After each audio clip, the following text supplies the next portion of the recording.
I am betwixt and between. I've just spent the better part of a week in Beijing, and I spend the better part of next week in Sweden. And the best way to get from one to the other is through Singapore. But we had this opportunity, and I wanted to take it. And the idea was to talk a bit about some details for sure, but a bit about how the global environment is evolving. And I'm going to talk about four things. One, the geoeconomic context, and to some extent the geopolitical context. Two, as you just suggested, China. Three, Europe. Four, the United States, including our crazy election politics, which are unfortunately, I think, going to be relevant to everybody sooner or later. And I don't remember what the title of the talk we promised, but in any event, I think the real question as you think about the present and the future is why are these people smiling? It's a complicated world out there. And essentially the argument I'm going to make is that one, is that I think we're living, as I just mentioned a moment ago, at a time when literally the tectonic plates are shifting. Almost everything we think we know is wrong, at least about how the world works, how economies work, how politics works. Not because it's not historically accurate, but because we are at a moment when there are dramatic changes going on. These are some of them. It is a combination of the system, I wouldn't say eroding as much as corroding. The geopolitical system, economies. Economies aren't working the way they used to. If you were to go into the Federal Reserve in the United States and go talk to their economists and ask them about the accuracy of their forecasting in the last 5 years, and if they were being honest, they would say we are 0 for 5. Literally, the models have broken down for some understandable reasons, but they don't work. The Federal Reserve itself, zero interest rates for an extended period of time. They have no idea how to increase interest rates. The story goes on. Some of it as potentially quite positive. Some of it is dangerously negative. The climate change impacts that we're already seeing. Disruptive technologies which produce new kinds of upsides, but also potentially lots of downsides. From a global economic point of view, I've got to tell you, I think we are nudging towards an enormous problem. We just had the Great Recession, the Great Financial Collapse a few years ago, and one of the narratives coming out of that collapse, which is back in the 8, 9, 10 area, is that, well, people learned a lesson. Governments, companies were going to delever, get rid of debt. They were going to fix their balance sheets. Fact of the matter is, both in developed markets and emerging markets, the dominant dynamic in terms of growth is that potential growth is falling everywhere. The global economy is not just slowing down, but the potential of future growth is much less than it has been, as you can see, for some time. At the same time, we've seen a dramatic increase in debt. And that's, I'll show you in a moment, both across the sovereign side and the corporate side. So at the very same time that everybody's levered up their balance sheets, we're entering a period of increasingly or decreasing growth, which is exactly the right combination for a crisis.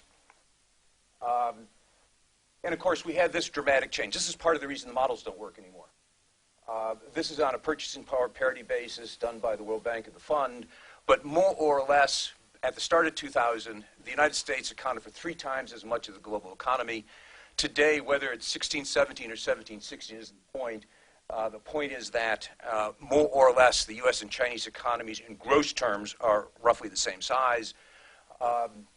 That's part of the reason the models don't work anymore. If you're sitting in Brazil trying to figure out the future of your economy, in the year 2000 it was driven by the U.S. locomotive. In the year 2015 it's driven by the Chinese locomotive. You don't have enough data literally to figure out what those linkages are and how they're going to function. This shift, at least in the modern period, has never happened this fast.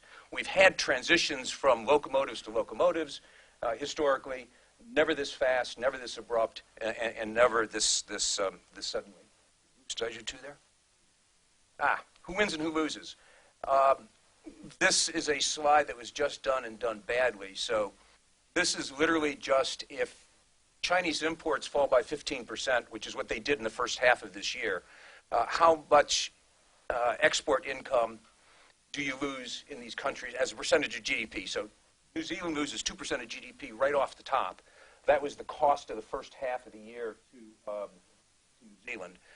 But you can see it's spread around the world. You know the Singapore numbers better than I know the Singapore numbers, but it isn't just an Asia driver. There are countries that are now hooked to the Chinese economy. There are countries hooked to the United States economy. So you're getting this sorting through process, which is contributing to this overall slowdown of economic activity. I know there's going to be questions and answers at the end, but if any of this you want to ask as I'm going along, I'm one of those people that would be delighted to answer questions as we're moving through things. Where's the locomotive? This number, manufacturing emerging market countries, growth rate, more or less around 5%, assumes China's growing 7% right now, and I think there's reasons to wonder if that's the case. I'll get there in a second. These are commodity producers, including Brazil. The developed countries are actually starting, and this is the U.S., starting to function again, but at a very slow growth rate. So there is no dynamic out there. There's no locomotive. And we're at the start of what I call the Big Unwind. So we've had, as I said briefly a moment ago, we've had zero interest rates now for 5 years, more or less. We've had the central banks of the world expand dramatically the money supply in an effort to put a floor underneath the global economy, which sort of worked. At least the Great Recession was a Great Recession, not a Great Depression. That was a good thing. But as I said a moment ago, what happened was that countries went out and borrowed, because money was almost free, everybody borrowed. Because the bankers didn't have other clients, all the banks lent. So what you're starting to get, this is a distribution which is now actually a little bit out of date between creditworthiness across the bottom, as measured by how the rating agencies rate countries. And the vertical axis is the market's view of how risky things are. The countries sort of in this big circle are on the verge of major financial problems. They are either already not viewed as being creditworthy, and the market's starting to say the same thing. So you're going to have, here's Brazil, for example, one of the largest borrowers in the world. Brazil is now on the cusp of being a junk bond country, which will shut it off from further access to credit for a while. Ditto Nigeria. Russia's floating around up there. Russia's actually a net debt repayer right now because of the sanctions. They can't get money. But if they could get money, they wouldn't be able to get money, if that logic makes sense. So as this big unwind is starting to happen, as you're starting to enter a period where interest rates are going to start going up and growth is going to continue to bump along badly, you're going to have the global financial system begin to adjust and push people out of the markets. The guys in this circle are vulnerable of being pushed out of the markets. This, however, is uncharted waters. We've never been here.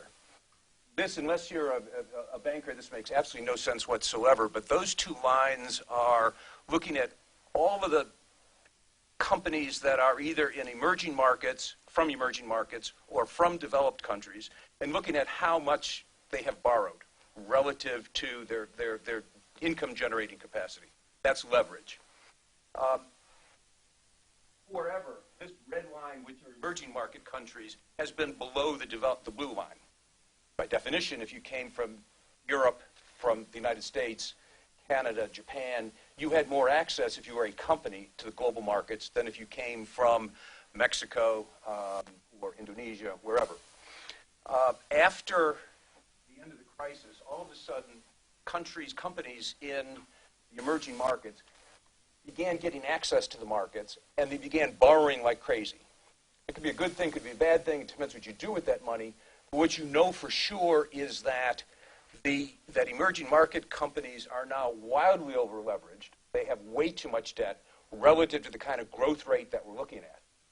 Absolutely guaranteed that a lot of these companies are going to start hitting the wall financially. So you have the potential of a sovereign debt crisis. You have the potential of a corporate debt crisis. It is concentrated in the developing world this time, not in the developed world. It's very difficult to see how we get out of that. And the question, of course, is the way you get out of it is you grow out of it. Given that China is now either the first or second largest economy in the world, the question of Chinese growth becomes absolutely critical to where we're going. I was in Beijing the other day, and there was a question with an economist asking him, a Chinese economist, asking him to forecast Chinese growth. And he said, we don't forecast growth, we have goals and we meet them. That is one way to look at it. There are many, many others that are trying to forecast Chinese growth by building up models from the bottom down. At least these two, both of which are fairly reputable, Capital and Lombard Street, would tell you that growth feels like it's more in the 3 or 4% range, maybe 5% range, than it is in the 6 or 7% range. When you are the second or first largest country-sized economy in the world, that matters a lot. And it matters a lot, for example, in Latin America, Brazil, Argentina, and Colombia. Every 1% slower growth in China is 1% slower growth in Brazil, Argentina, or Colombia. Again, the chart I showed you earlier, there's a very close linkage between how China grows or doesn't grow and the rest of the world. Political strategy, and we'll probably talk about this a little bit in a moment. I think there is every reason to take President Xi exactly at his word. He is in the process of trying to reform how his country works. He clearly is working to strengthen the role of the president, security and defense sector, after a period where it had been undermined a bit. Clearly trying to recover control of information flows. There is no doubt in my mind that in terms of their external strategy, there is zero desire for a confrontation with the United States. Quite the contrary. I think there is a tremendous interest in a collaborative environment. President Xi just had a very, very successful trip to the United States, starting in the Northwest in Seattle, arriving in Washington for a state visit. Everything one hears from both the Chinese side and the U.S. side out of that visit was that the mood was quite good, the substance was better, and indeed that they both sides very much want an air of cooperation. And we can talk about that in a moment. The question of a new international order. We clearly are on the cusp of the old order looking very shaky. I started with that point. There's a lot of discussion going on about things like the Asian Infrastructure Bank, things like RSIS, the Chinese-based regional trade organization versus TPP. I think it is fair. I think you can say two or three things. First, the Chinese are the only very large power that was not present at the creation of the existing system. The Chinese had no role to play when the Bretton Woods institutions were built, when the UN was built, when the rules were written. Secondly, the United States has been much less than forthcoming in terms of creating space in those institutions for the Chinese. We had agreed, for example, several years ago to redo the quotas at the International Monetary Fund, shifting some resources to the Chinese.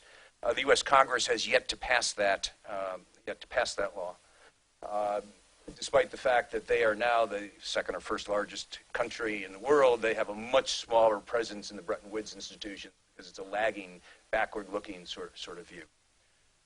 So whether the Chinese are interested in building a new system, or rather want to build some institutions that maybe can eventually be merged and redo the rules that way, I think is something we have to see. And then finally, as they've announced, there will be a new Navy-focused, sea-focused military strategy, replacing their traditional land-focused largest army in the world. On the economic side, again, I think the starting point has to be to take them at face value. President Xi last week said that his goal is to, in this next 5-year plan, to double the size of the Chinese economy 2020 compared to 2010. You're halfway there, so you can do the arithmetic, see what they would have to do to get there, if you believe the numbers. Far more importantly, he talked in terms of income per capita. Today, income per capita in China is something on the order of $7,000, $7,200, something like that. His goal is to double that by 2020. We'll see if he gets it gets there, but clearly doing that requires doing all of these things. That is a formidable task. Whether it can be done in time, again, just as I said at the start, we're living in a world where we've never lived before. Nobody has ever done what they've said they're going to do over the next several years. No one has literally ever redesigned an economy top to bottom, executed it without a dramatic slowdown in growth, and kept on creating prosperity for their people. If they do it, it will never have been done. It would be a stunning accomplishment. We will see, and we sort of care about the consequences, to put it mildly. Part of the strategy, and it really, in my mind, represents a fundamental shift in how people are thinking about economics, is this new Silk Road stuff. You've seen all this. You know about the infrastructure. This is an all roads lead to Rome sort of approach to the world. Post-World War II, we've been thinking consistently as we thought about global economics in terms of free trade and free investment flows. That's been at least the rhetoric and eventually the action. It was the World Trade Organization, GATT before then. It's been all of these trade treaties. And the whole idea has been free trade, comparative advantage, trade will drive growth. Underlying this is a fundamentally different concept. This is infrastructure will drive growth. And if we reinvent the infrastructure and if we reinvent how goods flow around the world, inevitably China will benefit, particularly because it replaces infrastructure that is badly in need of replacing. Perfect example is the Pakistan, China-Pakistan economic corridor. From Gwadar to Kashgar, that's a $46–50 billion set of projects, a whole bunch of different kinds of infrastructure, fundamentally designed to do a couple things, one of which is, if you think about the politics of that region, is clearly to shift Pakistan's relationship, as a result will become much closer to China than it has been perhaps in recent years. But change how all of that economic development occurs and make it more Sino-focused. There's nothing right or wrong with that because we've just had 70 years of a free trade-driven strategy. But I think this represents something, if they can pull it off again, never been done, at least not been done since the Romans, that in fact you put the infrastructure in place and that drives economics, drives politics, drives geopolitics. And as you can see, their vision is not quite worldwide. There's no Americas here. But it is indeed, other than the Americas, a very global vision. Along the way, it has the added virtue of it's a great use of excess Chinese capacity. They have some very, very good infrastructure companies, as Singapore. They have some absolutely terrific technology. And all of that gets further developed and executed. Again.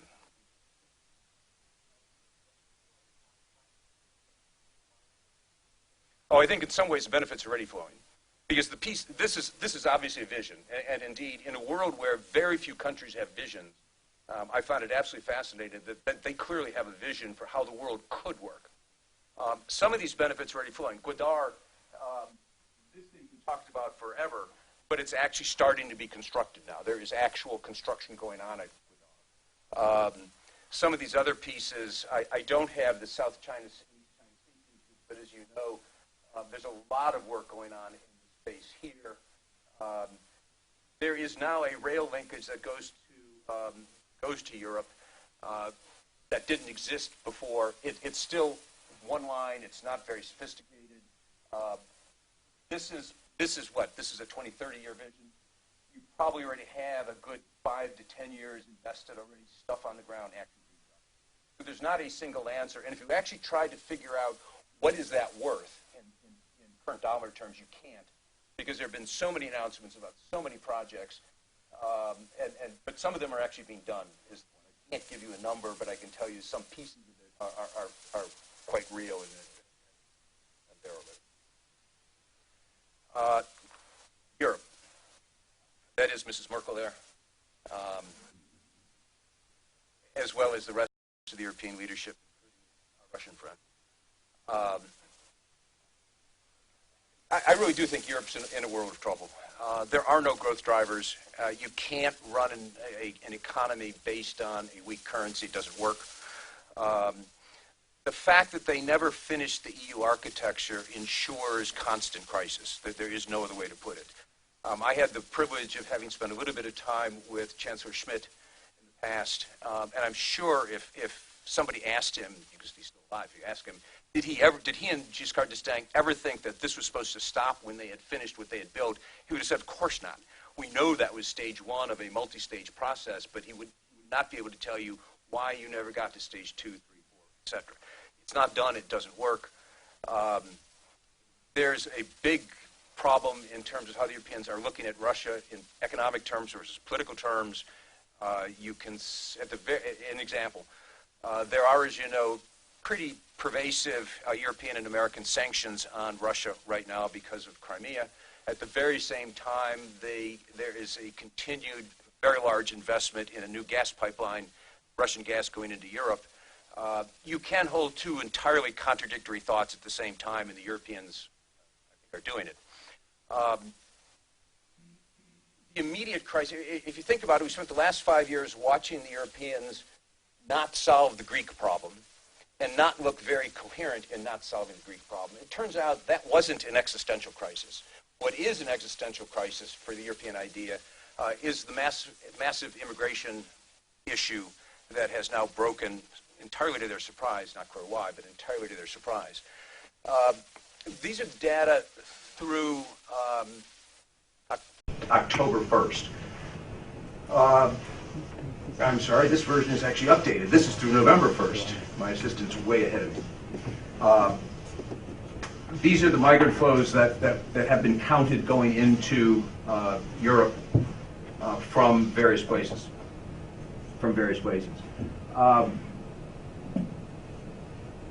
More or less comes up to about 700,000, 800,000 rather, I'm sorry. The Europeans, one of the driving forces in Europe is there are no internal barriers. That's the idea, of completely free movement of people. This has challenged that because, as you all know and are reading, there are all sorts of barriers being put up. The EU has now tried several times, and there's another summit next week, to come up with a coherent strategy. The Eastern Europeans have more or less said, sorry, we're not taking people, so whatever you decide, we don't agree. But this is a challenge. Now, one of the things that's important about this map is, if you look over to the left, literally something less than 3,000 migrants have come into Spain. If you just look at the geography, you would say, this makes no sense. That's a shorter distance than these distances. Why is that? And part of the answer, the entire answer, is that there are at least 100,000 migrants sitting there, and there's another 500,000 migrants sitting in Libya. The Morocco, Algeria, and Tunisia are preventing those migrants from moving. Libya, at least Libya through here, are unable to, and the Turks have been unwilling to. So over there, that's the only solution anyone has come up with. Stop the migrants from moving, because once they've come into Europe, you can't do anything else about it. You can look at these numbers two ways. There are today something on the order of 750 million Europeans. 700,000 out of 750 million is a drop in the bucket.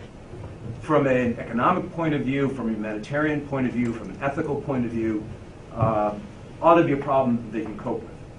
The problem, of course, is that it's all of a sudden, it challenges fundamental ideas of who is a European and how does Europe work. And most of these migrants are from either Islam or from other religions which don't fit into the existing structure in Europe.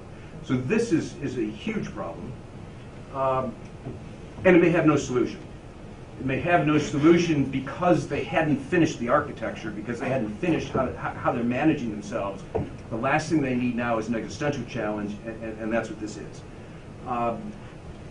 Fact of the matter is, Europe is in a crummy neighborhood. As you look at it from a stability point of view, and you can debate. I did check before I came over. Singapore is on here. Is a tiny, tiny, tiny blue speck. I used this map in Spain the other day, and the Spanish were very upset that their green, which is not quite as good as being blue, and Portugal is blue. So I actually went back and did my homework. But the point is, of course, Africa and the Middle East, which I'm not going to talk much about today, are coming apart at the seams in terms of how those economies and countries are working. Sheer numbers. Today there are 1.2 billion Africans. As I said before, there's about 700 million, 725, something like that, Europeans. By 2030, if you believe the UN demographers, there will be 2.4 billion Africans. And there will be a slightly smaller number, about 700 million, Europeans. By 2100, again, long-term demography, 4.2 billion Africans and something on the order of 650 million Europeans. If I was born in Africa, I would be walking. I suspect if most of you were born in Africa, you would also be walking. And it almost doesn't matter what's done in terms of the management of those countries, because you have this possibility not very far away to get to. So the challenge to Europe in the very short run, as I said, 700,000 people doesn't seem like very much. A couple billion starts to seem like a lot. And they hadn't even thought about this problem. There is no strategy. They can't figure out what to do about it. The United States. Everywhere I go, people say, "Trump? Are you kidding?" This is a serious conversation you're having. And I want to get to Mr. Trump in a minute, but I think the place to start is not with an analysis of presidential politics, but rather with a very quick analysis of the United States. Fact of the matter is that for a long period of time, most of the gains in U.S. economic growth have defied gravity and gone to the top in terms of economic distribution. The green lines are everybody. These green lines are up to the 80th percentile. They're more or less flat in terms of income shares, sort of forever. The upper middle class did a little bit better, and of course the upper class did really quite well. You can look at it almost any way. You can look at median wages, you can look at wages adjusted for non-wage income. More or less, the middle class has stagnated for a long time. So we all watch television, we know about the American dream, 2 cars in the garage, a couple kids, they'll go to school, etc., they go to college. Somebody actually published in the USA Today recently tried to trace out what does the American dream cost in today's dollars. And they tried to distribute that between sort of essentials, non-essentials, although I don't know how a cell phone is not a non-essential anymore. And then you got to pay taxes. Those are the numbers.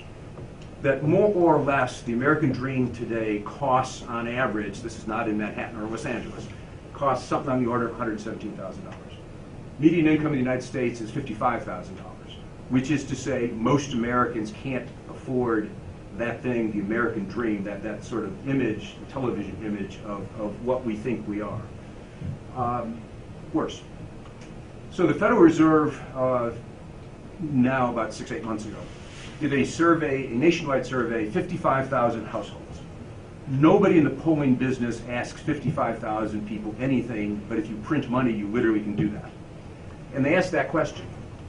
A $400 household disaster, what would you do? And those were the answers.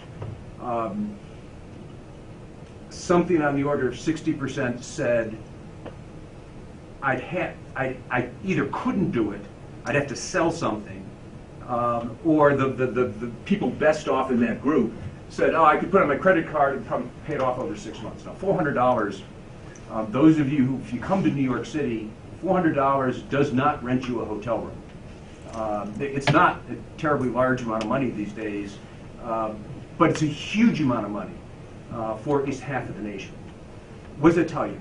It tells you that all of the cushion is gone, that whatever the recession did to people, they chewed up all of the cushion they had to cope with problems.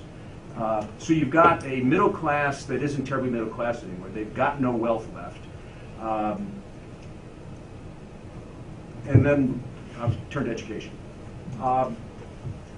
One of the larger employers in the United States of America is the military. Walmart's bigger, but the military actually hires sort of more broadly in some ways. And it's volunteer military, so it's a job.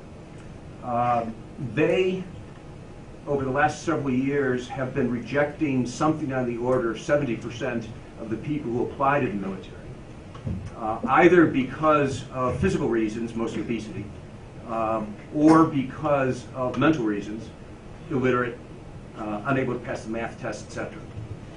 And that's the U.S. military, which is not the world's most desirable job by any means.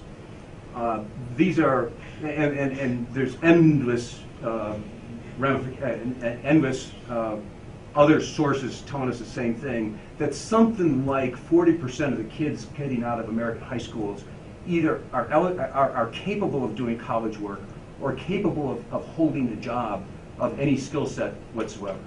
We've got an enormous K-12 problem in the United States that we're not educating our kids well. It creates a problem. We also have a huge infrastructure problem. Any of you who travel to the United States and happen to pass through something like JFK or LaGuardia don't need to see this chart to know that our infrastructure is outdated. This is the American Society of Engineers. Every 3 years or 4 years, I don't remember, they do an estimate. They literally look at all the infrastructure in the nation through their chapters, and they come up with a report card. Now, they're biased, they're engineers, they want to build stuff. But even if you take their bias away, and so it's not a D+, but a C-, the only infrastructure that is even anywhere near good is our waste infrastructure. And that's because it had to have been rebuilt in the last couple of years. So the point of all that is we've got a middle-class squeeze going on. We've got a really terrific education problem, particularly for younger people. We've got a huge infrastructure problem. There was a study released today in one of the medical journals that, and we'll see if it's confirmed because it is sort of shocking. Turns out, if their data are right, that since the late 90s, the white sector of the population has actually had rising mortality rates, 0.5% a year for the last 12 years, which reversed a trend that had been declining mortality rates for the prior 20 years. So something happened about a decade ago. It's not inconsistent with any of the economic data, by the way, that indeed the majority white population, which is soon to be a minority anyhow, is in fact experiencing declining mortality. Now, you would think, raising mortality, I'm sorry. You put all that together and you say, boy, there should be a lot of angry Americans out there. And I actually gave part of this speech a couple of months ago at the start of the summer in Europe, and that was my punchline. There should be a bunch of really angry Americans out there, but I can't find the anger in the society. And that produces Trump. In a sense, he's not a very good candidate. I'm not going to argue that. But he is a perfect reflection of all of this stuff going on in the country, which is to say that a large majority of Americans are today telling the pollsters, we think the existing class of politicians have totally screwed it up, and that we're paying a very high price for them having screwed up how the system works. We want a non-politician. Something on the order of 90% of Americans are telling pollsters, we don't want the usual suspect. We want something different. And that's where Mr. Trump, for example, might come from. Polls, several bits of context. Despite all of the noise, our election is still 53 weeks off. A year from next Tuesday is the election.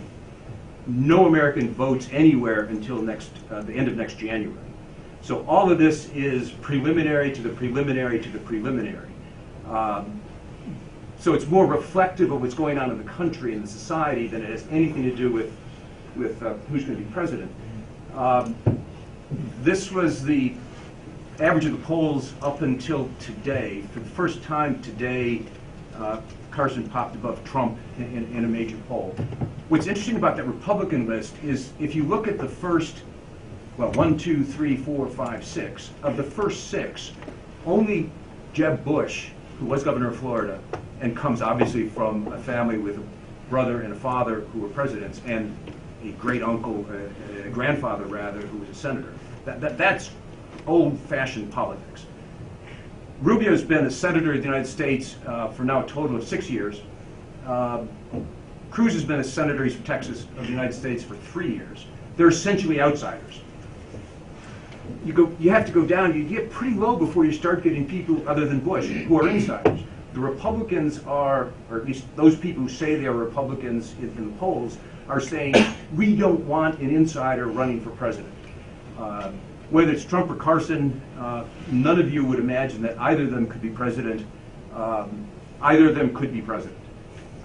They, as I said, they reflect something going on. I don't think they're terribly good candidates. On the Democratic side, the dynamics behind Senator Clinton are really quite different. She is a politician that her numbers are quite clear. You either love her or hate her. There's actually nobody in between. There's nothing that you don't know about her. For her to become president, everyone who loves her has to vote, and they've got to try to make sure that people who hate her don't vote. If she were to be elected, she would be the presidential candidate, elected president with the most unfavorables in the history of modern politics in the United States. What's weird about all that is this. 5 of the last 6 popular elections went to the Democrats. If you remember, George Bush did not win his first popular vote. He won it in the Supreme Court. The dynamics of the United States, everything I was saying about the kinds of issues that are confronting people ought to favor the Democrats. At the moment, if you're looking at the polls, again, they don't mean very much. Carson would beat Hillary, according to yesterday's poll, by something like 7-8 points. So even though the Democrats have a natural demographic advantage, they appeal because of President Obama to Hispanics and non-whites, we're going to go into this election with an unpredictable outcome. The conclusion, the long story short, regardless of who wins the next election, the United States will not be any better positioned to make decisions, to execute policy, to define a vision than we are today. This country is split right down the middle. The House and the Senate will remain more or less paralyzed.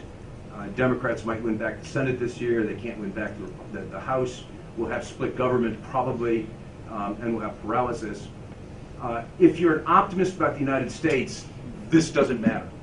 And the reason it doesn't matter, and I was explaining to someone last night at dinner, fact of the matter is we are a very effective federal system. I spend a lot of time in places like Mexico and Brazil and elsewhere, and I tell my friends, including the ones in government, don't go to Washington. There's nothing that gets done there. It's a waste of time. Go to Chicago and go to Houston and go to Sacramento. We have modern gender policy in the United States, not because the Congress passed a law, they have not, but because state after state after state have passed laws. Whatever you think about the legalization of medical marijuana, nothing has been done in Washington. It's been done entirely at the state and local level. The environmental policy, the only good environmental policy done in the United States is being done by states and cities, not by Washington. So one of the geniuses of the system is that when Washington stops acting, everything else kicks in. And you do have this pendulum going back and forth. Now this does, however, have enormous consequences for for defense and security policy, for foreign policy. We can't formulate long-term strategy as a result of this. So if you go back to my comments about One Belt, One Road, we are incapable of articulating that kind of vision and executing that kind of vision at a global level. Rather, whoever is president of the United States is going to be forced to come home, focus on education, on infrastructure, on the kinds of issues I laid out, because those are the ones that we're going to have to get right if we succeed in having a future. So what's the conclusion? Not very pretty. I think the next couple of years are going to be very complicated. We have the risk of problems in geopolitics.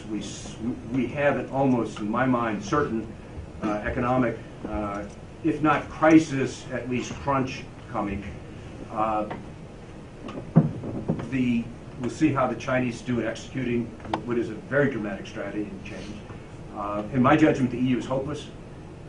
Europe stagnates at best, at worst, bumps from crisis to crisis. One of the consequences of all these trends, and I think you see it less in Asia than you do throughout the Americas and throughout Europe, is this emergence of populism. we're seeing it in the United States, we've seen it in Mexico, we're seeing it in Brazil, we're seeing it all over the European map, where the center is getting hollowed out politically, and you're seeing the emergence of really strong, some quite good, candidates, right or left. Sometimes it's about immigration, sometimes it's about identity. There's different kinds of things, but all of that almost guarantees that all of the inability to get things done, the inability to get governance to work right, is enhanced over the next years. It gets stronger over the next years because you're going through this political shift. It is the Trumpification, if you will, of politics. It's almost certain that one of the two, if not both, of the next leading candidates in Mexico are going to be populists from the right and the left, not from the center of what is essentially a very conservative political party. And so the most likely scenario, I'm afraid, is that one. We begin retreating from globalism to nationalism. We see increasing difficulty getting global treaties done. We begin looking for local answers to problems that really demand global answers, but we can't manage those global answers. On that happy note, let me stop there and see if you have any questions.